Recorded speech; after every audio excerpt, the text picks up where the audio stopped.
On se tourne maintenant dans le dossier du dépotoir de déchets nucléaires de Chalk River, qui sera situé à quelques kilomètres de la rivière des Outaouais. Alexandre, on peut dire que la Première Nation de Québécois ne baisse pas les bras. Oh, effectivement. Et le chef Lance Heyman s'est exprimé ce matin à Ottawa en conférence de presse pour dénoncer le projet. D'ailleurs, il était très bien accompagné, le chef, en compagnie de le chef de l'Assemblée des Premières Nations du Québec et du Labrador, M. Ghislain Picard, ainsi que vous le voyez à l'écran, le chef du Bloc québécois, Yves-François Blanchet.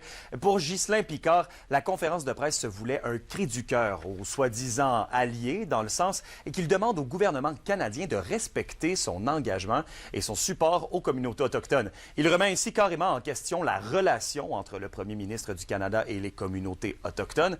Le chef du Bloc québécois, M. Blanchet, a d'ailleurs qualifié le dossier de Chalk River de vieux, interminable et surtout inacceptable.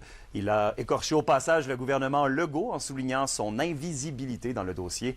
On peut l'écouter.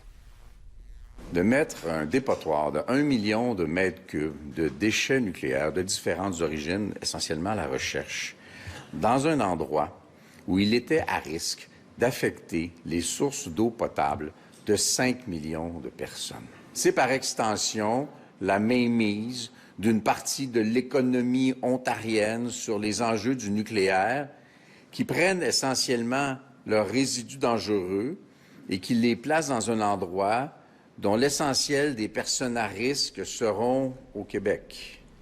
Donc voilà qu'il y a un énième cri du cœur du Témiscamingue. D'ailleurs, Sébastien Lemire et le chef de la Première Nation de Québécois sont vraiment tous deux en première ligne de ce dossier, et ce depuis le début. M. Heyman appelle tous ceux qui dépendent de la rivière des Outaouais à se lever pour protéger son futur, selon lui, un futur qui est mis à risque. Il dénonce une entrave à la souveraineté du territoire de Québécois, qui est une tentative de dialogue tout simplement superficielle de la part de la Commission canadienne de la sécurité nucléaire. On peut l'écouter en anglais.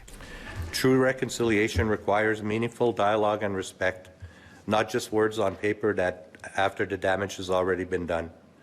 We are here today to send a clear and unequivocal message. We will not stand by while our rights are trampled, our lands desecrated, and our future put at risk. Donc la balle est une fois plus dans le camp du gouvernement fédéral et provincial. Reste à voir si cette fois-ci ce sera la bonne et si les choses bougeront. Ouais, merci Alexandre. Bonne soirée. Je vous en prie.